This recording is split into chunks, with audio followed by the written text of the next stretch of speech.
Les étangs de Villepée, c'est une propriété du Conservatoire du littoral. L'ancien delta du fleuve Argence, d'anciennes gravières, des plages très fréquentées pendant l'été, une mosaïque de milieux très diversifiés à gérer durablement. C'est très prioritaire tout ça.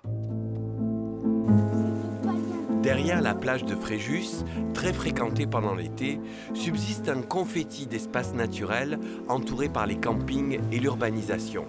Géré par la communauté d'agglomération Var-Estérel Méditerranée, il est sauvegardé pour toujours. C'est 271 hectares d'espaces naturels protégés qui appartiennent au Conservatoire du littoral.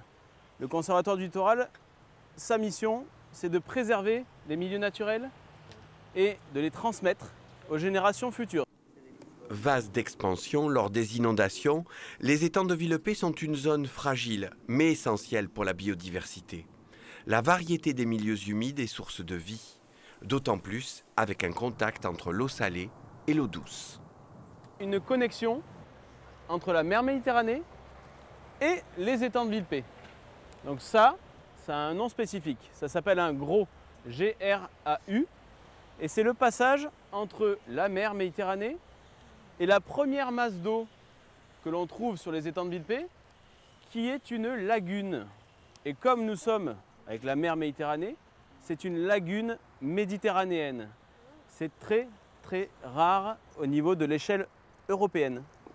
Au-delà de la plage qui l'attire, le visiteur est désormais invité à prendre conscience de l'importance des lieux qu'il fréquente avec une passerelle et un observatoire.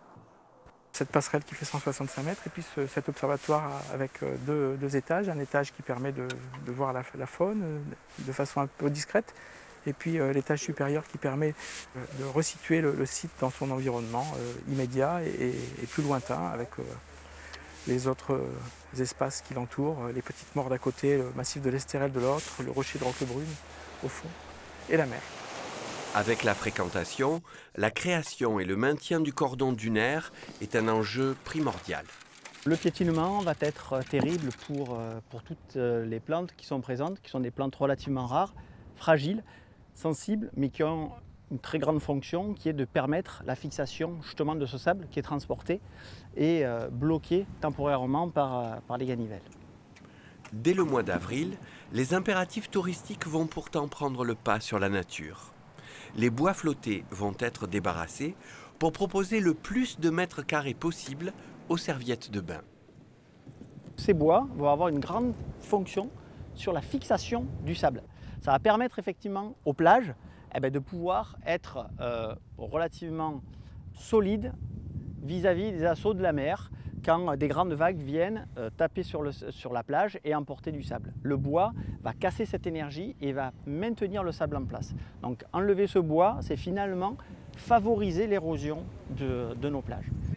Des concessions sont faites pour le plagiste. Espérons qu'il saura en échange respecter la fragilité du milieu qui l'entoure.